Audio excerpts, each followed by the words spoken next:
Fala aí, Palmeirense, sejam bem-vindos a mais um vídeo do canal Verdão. Sempre um excelente domingo a todos vocês. Se puder deixar seu like, agradeço demais.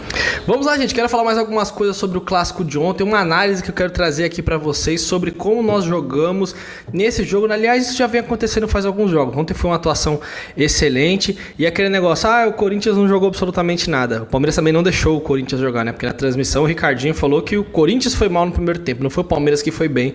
Olha a quantidade de finalizações que nós tivemos. Algumas coisas aconteceram ontem e respondendo uma pergunta de vocês, duas perguntas aliás, sobre o jogo, trago esse vídeo aqui com uma análise tática da Sociedade Esportiva Palmeiras. E também falar sobre um jogador ontem que me chamou muito a atenção. Só antes do vídeo aqui eu quero recomendar para vocês o quebra-cabeça da Puzi, pessoal. Puzi Brasil, vou deixar no primeiro comentário e na descrição. Chama o pessoal lá, fala que veio através do Júlio do Verdão Sempre. Vocês vão ver o quebra-cabeça da Sociedade Esportiva Palmeiras. Sensacional, o meu chegou, vou montar aqui, vou mostrar para vocês nos próximos dias.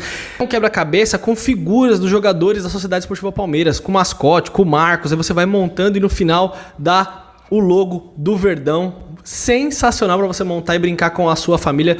Então não perde tempo, dá uma olhada lá. Eu tenho certeza que vocês vão se divertir bastante. Fica muito bonito o quebra-cabeça da Sociedade Esportiva Palmeiras. Esse é o pessoal da Puzi Brasil que mandou o meu. Tamo junto. Não perde tempo, vai lá e pede o seu. Seguinte, pessoal, sobre o jogo de ontem, mais algumas coisas que vocês comentaram que, pô, Júlio, por que o Palmeiras não jogou dessa maneira antes? Isso eu acho que todo mundo fica pensando, por isso que quando eu venho no pós-jogo aqui, eu tento analisar da maneira mais fria possível e falar pra vocês. Quando eu venho e falo assim, gente, o Palmeiras não tá jogando bem. Eu não queria estar falando isso, mas é o que estava acontecendo. Eu não podia chegar aqui e falar assim, pô, gente, legal, o Palmeiras jogou muito bem. Mesmo se o Palmeiras tivesse sido campeão contra o Corinthians, o Veiga faz o gol de pênalti e ganhasse nos pênaltis, por exemplo. Não daria pra falar que fez uma grande partida. A gente ia comemorar o título, tudo, mas falar em desempenho, não. Ontem mostrou que o Palmeiras estava devendo muito futebol, a atuação de ontem. E começando pela parte defensiva, que foram alguns comentários que vocês fizeram. Pô, Júlio, o Palmeiras defendeu muito bem ontem. Ontem o Gustavo Gomes foi importantíssimo no jogo. Eu até falei no pós-jogo, vocês viram a seriedade do Palmeiras ontem? Em algumas jogadas que o Corinthians criaria perigo? O Palmeiras matava a jogada. O Fux fez isso, o Gomes fez isso, o Mikael fez isso, o Martínez fez isso. Por quê? Porque é assim que você tem que jogar clássico. É dessa maneira. Os caras não pensam duas vezes para fazer isso com a gente. Então você tem que estar extremamente ligado. Outra coisa que mudou muito ontem. O Corinthians não conseguiu atacar, mas não foi um acaso isso. Vocês perceberam o tanto que o Facundo Torres, o Vitor Roque e o Felipe Anderson incomodaram na marcação pressão? Marcação, gente, no futebol, na minha visão, que eu queria trazer essa análise pra vocês. Pô, Júlio, a zaga foi muito melhor ontem. Quase o Everton não teve trabalho. Teve uma defesa no final do jogo que o Giai ainda acabou entregando a bola. A marcação, gente, começa lá em cima.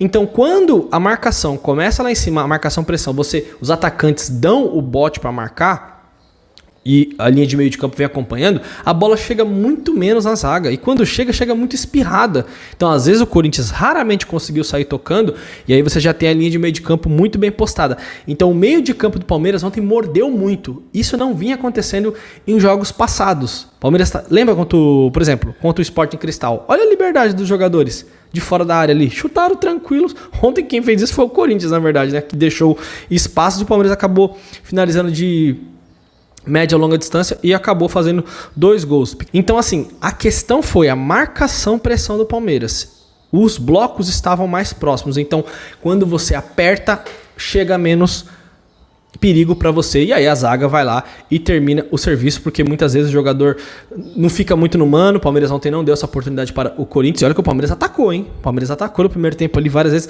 mas nem o contra-ataque tinha, porque quando o Corinthians recuperava a bola, o Palmeiras já ia e matava a jogada. Então eles não tinham oportunidade de contra-atacar. Assim, a zaga exposta, se você deixar o Murilo exposto, o Gomes exposto, como foi contra o Botafogo, por exemplo, contra o Botafogo falaram muito mal da atuação do Murilo. Por quê? Porque o time estava exposto. O Botafogo tinha contra-ataque a todo momento. Isso não aconteceu, então ponto positivo nesse sentido tático. Outra coisa, a construção melhorou demais. Por quê? Vocês percebiam ontem que o Felipe Anderson, pelo lado direito, ele vem buscar a bola ali no lateral. Ali no pé do Fux ele vinha, buscava ali atrás, saía tabelando. A mesma coisa do lado esquerdo, Facundo Torres com o Piquerez. Então, os jogadores de frente, quando eles voltam, eles ajudam na articulação do time. Ontem era um time muito mais próximo. O time se aproximou para fazer as tabelas. Então, isso também ajudou muito na saída de bola do Palmeiras. Por isso que ontem teve menos chutão. Vocês perceberam que ontem menos lançamentos. E eu nem sou contra, tá? Lançamentos. Porque O passe, por exemplo, que o Murilo deu no gol contra o Cerro Porteño, que foi um passe entre linhas, aquele passe que quebra as linhas, já pegou o Facundo lá, que tocou pro Felipe Anderson, na Libertadores, aquele passe é importante quando os times estão fechados, os times estão com o bloco lá embaixo, estão todos recuados, você ter esse passe é importante, mas só fazer isso não dá.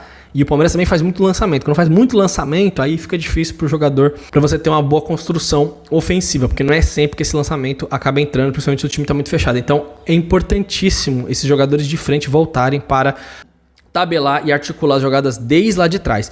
E duas coisas que me chamaram muita atenção. Queria falar sobre dois jogadores. E praticamente todos ontem jogaram muito bem. O Vitor Roque, para mim, jogou muito bem ontem. O Mauro César Pereira, com seus comentários maldosos contra o Palmeiras. O Vitor Roque tá 285 minutos sem fazer gol. Olha as jogadas que ele fez ontem. Ele fez uma jogada ontem que ele estava arrancando lá do lado esquerdo, que ele deixou o Kaká para trás, cortou, o zagueiro caiu, ele chutou, o Donelli acabou fazendo a defesa. É questão de tempo para sair o primeiro gol dele. É questão de tempo. Ele tá ajudando muito, tanto na parte defensiva como na parte de movimentação. Vai dar muito certo esse moleque. E outro que chama atenção demais é o Paulinho. O Paulinho tem um poder de finalização absurdo. Esse cara vai dar muito certo com a camisa do Palmeiras. Vocês podem ver que ele entrou no jogo ontem. Se eu não me engano, ele finalizou 3 vezes no gol. 3 vezes. Ele finalizou uma que ele estava arrancando e quase driblou o goleiro, que ele tentou chutar, o Donelli pegou. Teve uma outra que ele chutou, o Donelli acabou pegando pelo lado direito. E uma outra arrancada e uma outra que ele recebeu de dentro da área, ali de fora da área, chutou e a bola passou. Isso aqui. Ou seja, é um cara que em poucos toques acaba definindo a jogada. Então ele vai oferecer muito ofensivamente para o Palmeiras. Então, queria trazer essa análise. Quero saber o que vocês acham. Para mim, o Palmeiras melhorou defensivamente pela questão da marcação, mais agressivo quando tem que fazer falta. Fez as faltas. Acho que o Abel ouviu o Ranieri falando aquele dia na TNT, quando tem que matar a jogada, mata mesmo, tem que tomar cartão, toma, tem que fazer cera, faz cera. O Palmeiras nem fez cera ontem, né? O Palmeiras queria fazer mais gols. Ofensivamente, a gente é muito forte. Então, esse time dá pra jogar no contra-ataque, esse time dá pra construir, porque tem muita qualidade técnica, mas acho que o que tem que sempre ter é o espírito. O espírito tem que ser esse que nós jogamos contra o Corinthians hoje, tem que ser esse contra o Internacional no meio de semana, contra o Fortaleza. Porque se a gente igualar na pegada, na qualidade, o Palmeiras vai ter muita possibilidade de vencer, porque tem um time muito forte, uma qualidade acima da média comparada aos outros times. Por isso que eu gostei tanto da atuação do Verdão ontem, e 2-0 foi muito pouco, porque o Palmeiras estava muito aplicado e consciente do que tinha que fazer em campo. Por isso que nós cobramos, que a gente sabe que esse Palmeiras pode entregar mais. O que vocês acham? Deixe seu comentário aí, o que você observou diferente de mim. Tamo junto, galera. Excelente domingo. E o que aconteceu com os corintianos? Desapareceram. Um me mandou mensagem ontem depois do jogo falando assim: ganhamos de vocês e tal. Eu falei, meu amigo, o que você tá comemorando agora? Comemora, porque 6 anos sem título é muita coisa, né? Eu já comemorei 4 nos últimos 6 anos, inclusive um em cima de vocês. E 11 títulos de 2020 pra cá. E vocês? Tamo junto, galera. Aquele abraço. Aqui é Verdão sempre. É nóis.